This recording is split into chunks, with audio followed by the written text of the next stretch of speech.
Shalom, buenas tardes a todos, bienvenidos a una nueva charla. Shalom, Gaby, Johnny, Maidali, Aníbal, Noris, Diego, Ángel, Ale, Jorge, Edu. Sean bienvenidos. Vamos a hablar de la restauración de todas las cosas. Shalom, Alfonso, Meli, Jairo, Lina. La redención de las naciones en profecía.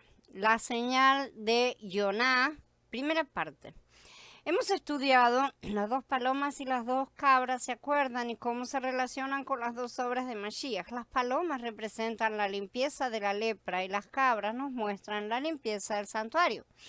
La naturaleza mortal nos convierte en leprosos espirituales que necesitan ser limpiados y somos el santuario, el templo del Ruach HaKodesh. Hoy hemos mostrado cómo Judá y Yosef se aplican a las dos obras de Mashiach y los eventos que se desarrollan ante nosotros hoy, ¿no es cierto? En esta sección de nuestro estudio vamos a ver cómo el libro de Yoná demuestra claramente estos tipos y sombras y nos muestra cuál es la forma de aplicar el jubileo a nuestras vidas y a nuestro ministerio. La historia de Yoná se cierra con una imagen conmovedora que nos anima a examinar las actitudes de nuestro propio corazón. Cuando los escribas y los fariseos en Matías 12 pidieron una señal, Yeshua dijo que no se les daría ninguna excepto la señal del profeta Yoná. El nombre de Yoná significa paloma y claramente simboliza las dos palomas de Vayikra 14. El signo de Yoná, la paloma, se divide en dos partes y está directamente relacionado con todas las señales que hemos estado estudiando hasta ahora. El primer llamado de Yoná a la predicación. Yoná no estaba exactamente emocionado con la idea cuando Elohim le dijo que predicara en Nínive. Sí, algunos incluso lo han llamado el profeta renuente. Elohim le dijo a Yoná que fuera al norte y al este y él se dirigió al oeste hacia Tarsis y probablemente en España. Al desobedecer a Elohim, Yoná cayó en un patrón profético que manifestó la primera obra de Mashiach. Mientras Yoná estaba en su bote de escape, una tempestad golpeó al mar con gran violencia. Los marineros asustados lanzaron suertes para ver quién era el culpable de los problemas y la suerte cayó sobre Yoná. Esto nos recuerda las suertes lanzadas para elegir el chivo expiatorio, así como las suertes lanzadas por las ropas de Yeshua en su muerte en el madero. En cualquier caso, los marineros tiraron a Yoná por la borda. Yahweh proveyó un pez enorme que se tragara a Yoná, y Yoná permaneció en el vientre del pez por 3 días y 3 noches. En Matías 12 los fariseos le pidieron esa señal para probar que él era el Mashiach. Le pidieron una señal. Él no les dio el tipo de señal que ellos querían, pero sí les dio una señal profética que no entendieron. Entonces le respondieron algunos de los escribas y de los fariseos: ¿a dónde deseamos ver de ti una señal? Él respondió y les dijo: una generación malvada y adúltera exige una señal, pero no se le dará ninguna señal, sino la señal del profeta Yoná. Porque así como Yoná estuvo 3 días y 3 noches en el vientre del gran pez, así estará el Hijo del Hombre en el corazón de la tierra 3 días y 3 noches. Esto identifica claramente a Yoná como un tipo de Mashiach en su obra de muerte en el madero como el cordero de Pesaj, pero también tiene referencia a Shavuot, donde el Ruach HaKodesh comenzó a vivir en nuestra carne. El Ruach HaKodesh está representado por una paloma. Si el nombre de Yoná significa paloma, entonces como Yoná habita en el gran pez, también el Ruach HaKodesh mora en nuestra carne. Shavuot es solo un adelanto del Ruach que se completará bajo la fiesta de Sukkot al final de esta era presente. Yeshua compara el vientre del gran pez con el corazón de la tierra. Por lo tanto, somos tanto los peces como la tierra donde habitaría la paloma. La congregación primitiva usó el signo de los peces para identificar a los creyentes. Además, dado que Adán fue hecho del polvo de la tierra, incluso recibió el nombre de la tierra, ¿sí? Adamás significa tierra, ¿no es cierto? Está claro que el Ruach HaKodesh mora en los hombres de la tierra. Después de pasar unos días en el vientre del pez, Yoná fue vomitado en la orilla. Su surgimiento del pez representó una resurrección de la última trompeta, literalmente, debe haber sido impresionante. Debido a esa naturaleza simbólica de su experiencia, es probable que el pez lo vomitara precisamente en la fiesta de las trompetas en septiembre de ese año, aunque esto no podemos afirmarlo evidentemente, pero el padre no deja ese tipo de detalles librados al azar. Lo cierto es que los ninivitas adoraban al dios pez Dagón, que en su mitología era parte humano y parte pez. Ellos creían que había salido del mar y fundado su nación, Ashur, y que ese dios enviaba mensajeros del mar de vez en cuando. Entonces sería más razonable enviar a un profeta que traía su plan al nivel de conocimiento de los ninivitas, o sea, mandándoles un profeta que saliera del mar y fuera escupido por un pez. Las escrituras no relatan si alguien testificó a Jonás ser escupido por el gran pez en la tierra, pero debido a la gran aglomeración de personas que vivían y comercializaban en el litoral de Asiria, que siempre son lugares de comercio, probablemente muchos vieron a Jonás salir del mar y lo acompañaron a Nínive, sirviendo de testigos del hecho de que que él había salido realmente de ese pez, y eso serviría para ayudar a la gente a arrepentirse y a establecer el cuadro que Yahweh quería pintar. La segunda llamada de Jonás a la predicación. Después de la experiencia de Jonás en el pez, Elohim le dio un segundo llamado para predicar a Nínive. Esto es profético de la segunda obra de Mashiach y nos da la visión más clara en las escrituras del propósito de la segunda venida de Mashiach. Jonás dice en el capítulo 3, vino la palabra de Yahweh a Jonás por segunda vez. Ve enseguida a Nínive, esa gran ciudad, y proclámale lo que yo te diga. Esta fase del ministerio de Jonás representa la segunda obra de Mashiach, en donde se completa la gran comisión y todas las naciones están bajo el gobierno de Yeshua HaMashiach. Este segundo trabajo debe hacerse bajo la unción de la fiesta de Sukkot, después de la resurrección de los muertos, de salir del pez. Cuando Jonás fue vomitado, prefiguró la transfiguración que aún está por realizarse en el cumplimiento de la fiesta de Sukkot. Jonás fue uno de los pocos profetas exitosos en la historia, ¿sí? A pesar de su mal comportamiento y de su renuencia, porque era un tipo de Mashiach en la capacidad de su segunda obra.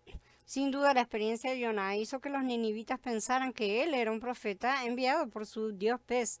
Este es un ejemplo asombroso de la soberanía de Elohim, porque si Jonás hubiera ido a Nínive cuando fue llamado la primera vez, es dudoso que los hombres de Nínive se hubieran arrepentido en su predicación. Pero Jonás no se fue hasta después de su experiencia con un gran pez. Entonces, siendo vomitado en la playa, y hablamos de una gran ciudad con mucho comercio y pescadores, estamos hablando de una gran ciudad, no se puede ocultar el hecho de que había salido de las aguas, salido de un pez. Su reputación lo precedió. Los hombres de Nínive escucharon que un gran profeta había sido enviado, había salido del mar, enviado por su dios pez, probablemente con un mensaje, y todos se arrepintieron, desde el rey hasta el ciudadano más bajo. Dado que Nínive fue la capital de Asiria, que conquistó y cautivó a Israel, y Asiria estaba simbolizada por el gran pez, Osea dice, Israel está aturdido, ahora han venido a ser ante las naciones como vasija que nadie quiere, como un asno montés solitarios, porque han subido a Ashur, Efraín ha comprado amistad. Asiria representó al gran pez y Jonás representó a Israel. Así como el gran pez se tragó a Jonás, así también Asiria se tragaría a la casa de Israel.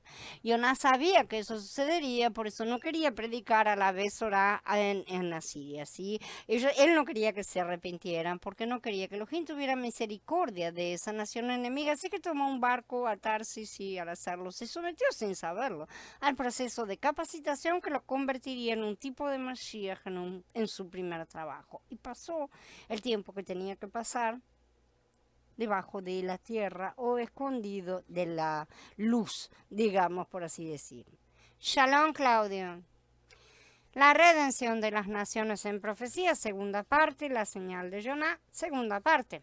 Vamos a hablar de la reconciliación de todas las naciones. Esta segunda parte del signo de Yoná es profética de lo que ocurre después de la resurrección de los muertos en el cumplimiento de la fiesta de las trompetas.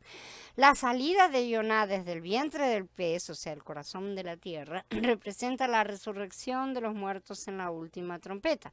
Luego fue enviado a predicar la Besorá a Nínive, representando a todas las naciones, incluidos los enemigos de Elohim. Cuando el mundo vea la manifestación de los hijos de Elohim, se convertirán en la era venidera.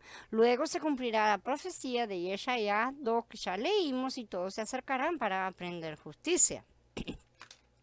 En la ley se nos dice los hechos básicos de las dos obras de Mashiach. Se nos dice que el primero es el trabajo de muerte, mientras que el segundo es un trabajo vivo. Al identificar las dos palomas con la limpieza de los leprosos durante un periodo de 8 días, nos muestra que el trabajo no se completa hasta el 8º día en la fiesta de Sukkot de algún año. La historia de Yoná nos dice el significado práctico de la segunda obra de Mashiach. Yoná nos muestra que es un trabajo de predicación que traerá todas las cosas bajo los pies de Yeshua HaMashiach. En ese momento Yoná predicó la palabra después de su resurrección, ¿no es cierto?, simbólica, lo que nos muestra que esta segunda obra, aunque parcialmente cumplida en Shavuot, no se manifestará completamente hasta la resurrección de los muertos y el cambio radical que ocurrirá en el cumplimiento de Sukkot en los vencedores. En Gigalut 19:11 se representa a Yeshua HaMashiach en un caballo blanco y su manto se sumerge en sangre. Se le representa como si viniera a hacer su segunda obra para traer a las naciones bajo su gobierno. Y a Joshua, el efraimita estamos hablando, nos enseña que Yeshua HaMashiach nos guiará a la tierra prometida del reino de Elohim en su capacidad de efraimita y no como yahudita. El mensaje de la segunda obra de Mashiach se resume en Corintiim Bet, en capítulo 5. Todo esto proviene de Elohim, quien nos reconcilió consigo mismo por medio del Mashiach y nos ha confiado el ministerio de la reconciliación, que mediante el Mashiach Elohim estaba reconciliando al mundo consigo mismo, sin tomarles en cuenta sus transgresiones, y a nosotros nos encomendó el mensaje de reconciliación. Así que somos embajadores en nombre de Mashiach, y como Elohim les exhorta por medio nuestro, rogamos en nombre de Mashiach, reconcíliense con Elohim. Cuando Elohim envíe a su pueblo, a las naciones, bajo la unción de Sukkot, predicarán este mensaje. Nínive será derrocado por el reino de Elohim, sí, porque la gente del mundo se arrepentirá cuando vea el amor de Elohim manifestado en sus hijos y hijas. Habrá algunos con una actitud equivocada como Yoná. Estos no se van a alegrar cuando Elohim sale a las naciones. Va a haber de todo un poco de cualquier manera. Sabemos que el milenio no es tiempo perfecto, ¿sí? En el 4º capítulo de Yoná encontramos al profeta muy enojado con Elohim por salvar a Nínive. Esto fue para mostrarnos una lección muy importante. Algunos creyentes creen muy firmemente que Elohim debe juzgar a las naciones para que sean castigadas. Mucho, pero mucho. En vez de que se arrepientan para poder reconciliar al mundo consigo mismo. En verdad, por supuesto, o sea, Elohim debe juzgar el pecado. No estamos diciendo que no, esa es la ley divina. Sin embargo, cuando los pecadores se arrepienten, su juicio es llevado a Yeshua HaMashiach en el madero. Él lo carga y se lo lleva. Cuando hay arrepentimiento genuino, y yo les aseguro que Él determina cuándo es de verdad y cuándo no. Así que si alguien, un pecador, se ha arrepentido, ¿quiénes son el resto de los hombres para criticar lo que Elohim perdona? Son fariseos, como los fariseos que criticaban a Yeshua, que comía con rameras y con publicanos. Muchos creen que la situación actual está tan lejos que incluso Elohim no puede revertirla y tendrá que destruir la tierra. La historia de Yoná parece indicar lo contrario. Sería prudente examinar nuestros corazones para estar seguros de que nos regocijaríamos con Elohim si Él fuera el salvador del mundo en lugar de su destructor. Recordemos lo que Elohim le dijo a Yoná. Entonces Yahweh dijo: a ti te importó la planta, por la que no trabajaste ni hiciste crecer, que apareció en una noche, pereció en una noche. ¿Cómo no debía importarme a mí Nínive, esa gran ciudad, en la que hay más de 120,000 personas que todavía no distinguen su mano derecha de su izquierda, y muchas bestias también? Elohim está señalando un problema en el corazón de Yoná. Tenemos que tener cuidado en no permitirnos tener esa misma actitud. Yoná construyó una cabaña, ¿sí? Lo que proféticamente lo retrata como alguien que cumple la fiesta de las cabañas o Sukkot. Elohim envió una calabaza que creciera para librarlo de su incomodidad. Dice, Elohim Yahweh proveyó una calabacera que creció sobre Yoná para proveerle sombra sobre su cabeza y aliviar su incomodidad. Yoná estaba muy contento con la mata. Sin duda, por supuesto, la sombra de la planta también liberó a Yoná de la incomodidad del sol que golpea, pero el significado más profundo implica una liberación de todo mal a través de la fiesta de las cabañas. Todos seremos muy felices cuando Elohim haga esto con nosotros. ¿Por qué entonces Elohim envió un gusano para destruir la calabaza? Kikayón es la palabra traducida normalmente como calabaza. Es una palabra hebrea para la planta del aceite de ricino, en verdad. Literalmente es la planta del vómito. Cualquiera que haya probado aceite de ricino puede entender la razón por qué se le llamó planta del vómito. Lo que no se comprende es por qué la han traducido como calabaza. Elohim no está mostrando que el corazón de Yoná aún no era perfecto. Nos está mostrando que el corazón de Yoná aún así no era perfecto. Necesitaba una buena purga interna de la amargura de su corazón y una actitud crítica que tenía ahí adentro, resentimiento contra Nínive. Necesitaba vomitar el mal que todavía residía en su carne. Como ya hemos demostrado, la eliminación del mal dentro de nosotros viene a través de dos obras de Mashiach, no solo de una. La primera obra de Mashiach en el madero, que Pesaj nos da una justicia imputada al cubrir el pecado, mientras que la segunda obra, bajo Sukkot, nos hace justos al eliminar todo pecado. Era necesario que también Yoná vomitara toda esa cosa que todavía estaba dentro. Yoná no recibe la planta del vómito para liberarlo del mal hasta que él construye una cabaña. Antes de eso no la recibe. Así encontramos en este breve final del libro una imagen de la fiesta de las cabañas, la segunda obra de Mashiach. Pero esto no es todo, porque Elohim envió ese gusano, ¿no es cierto?, para matar la calabaza, la planta de ricino, lo que hizo que Yoná deseara morir también. ¿Qué tiene que ver esto con la historia?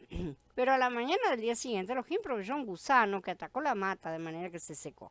Y cuando salió el sol, Elohim proveyó un abrasador viento oriental. El sol castigó a Yoná en la cabeza y estaba por desmayarse. Se puso a pedir la muerte diciendo, preferiría morir a vivir. Este no era un gusano ordinario, ¿sí? El texto hebreo lo llama una tolá, ¿sí? Que es un gorgojo rojo, lo cual de este gorgojo se extraía el tinte carmesí en la actualidad. Era un animalito que producía un tinte rojo y se lo usaba justamente para teñir ropas, ¿no es cierto? Según el libro de un autor, Henry Morris, Bases Bíblicas para la Ciencia Moderna, dice, cuando la hembra de la especie del gusano escarlata estaba lista para dar luz a su cría, ella sujetaba su cuerpo al tronco de un árbol, fijándose a sí misma con tanta firmeza y permanentemente que nunca más se iría.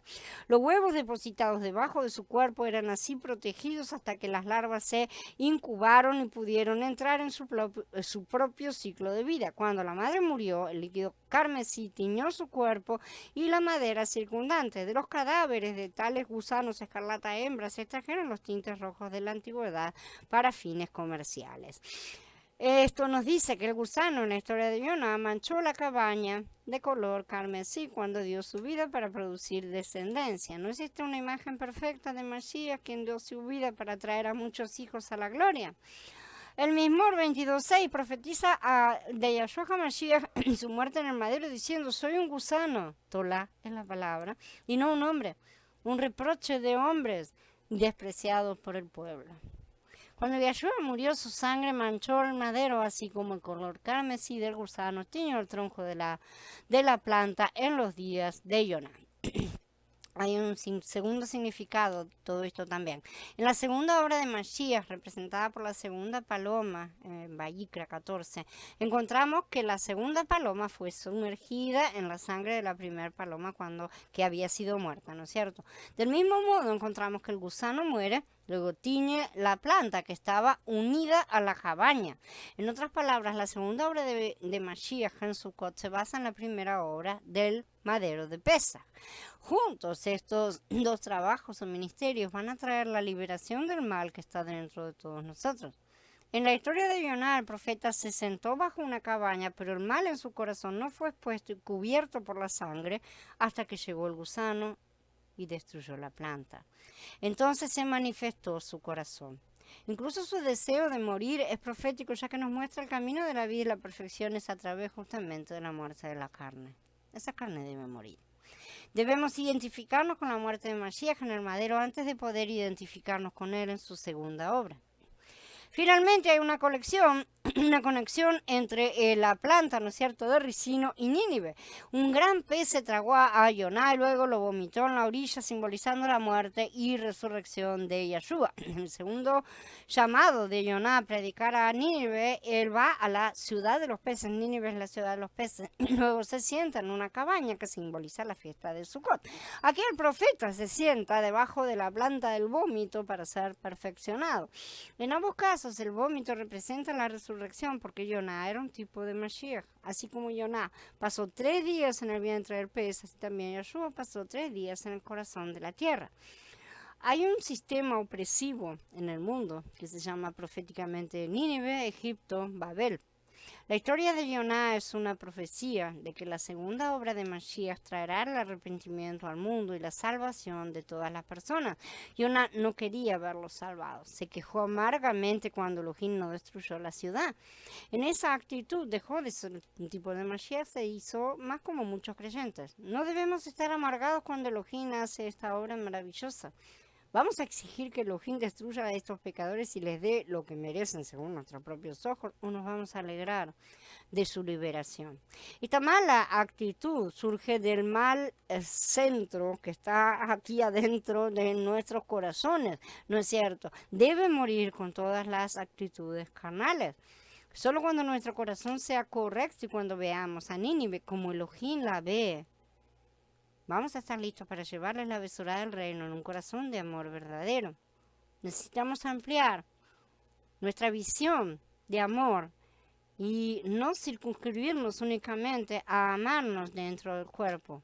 Amar a lo de la familia, de la espiritual, es la misma necesidad de amar solamente a mi familia de la carne.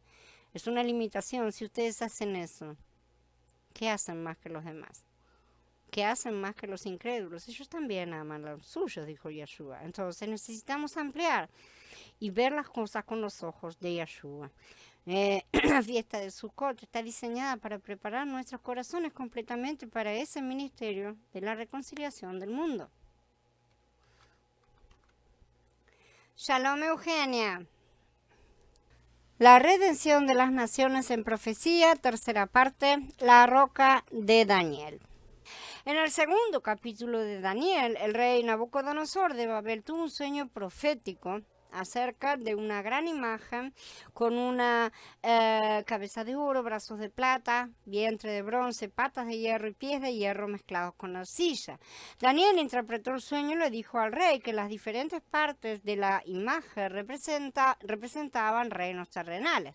La cabeza de oro representaba a Babel, que era la potencia mundial actual en ese momento. Más tarde, el reino de Medo-Persia debía surgir y conquistar Babel. Ese nuevo reino fue profetizado por los 2 brazos de plata.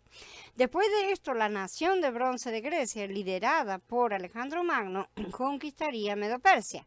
Más adelante, el imperio de hierro de Roma se convirtió en el imperio mundial dominante. Roma fue dividida más tarde en 2 secciones, este-oeste. El imperio romano de Oriente fue gobernado desde una ciudad de Asia Menor llamada Constantinopla, a menudo llamada Nueva Roma.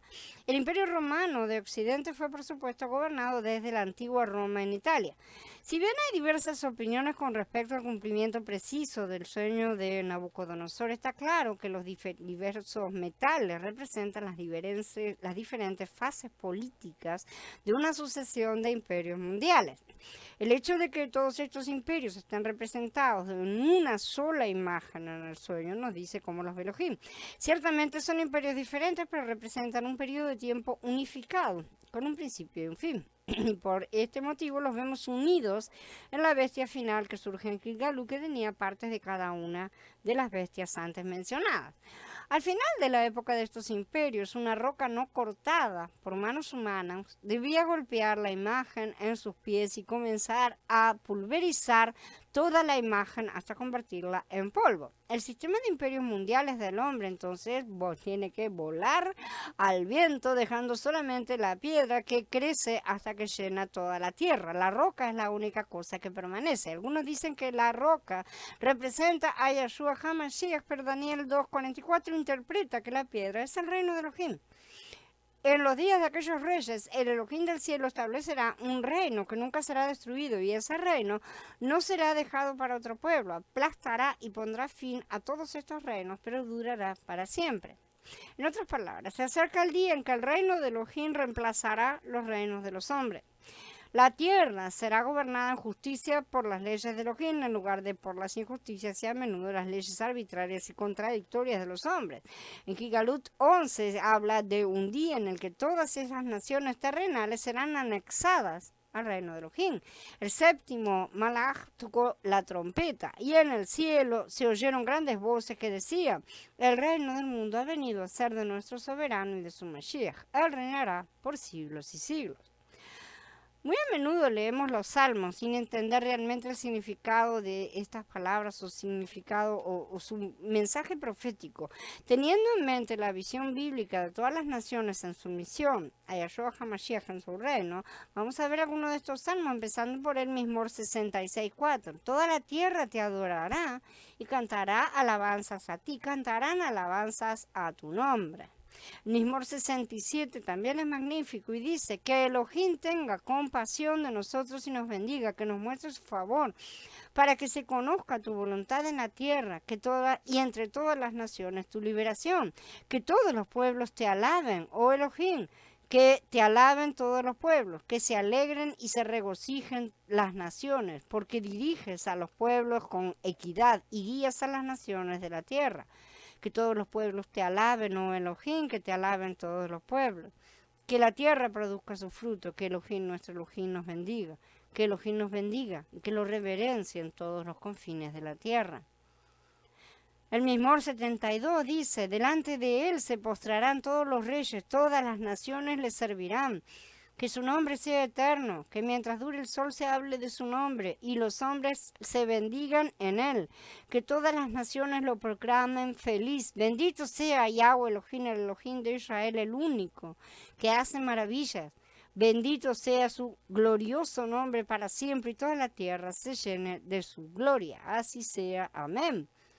El Mizmor 86 dice: todas las naciones que hiciste vendrán a postrarse ante ti, oh Yahweh, y glorificarán tu nombre, porque tú eres grande y haces maravillas, tú eres el único Elohim.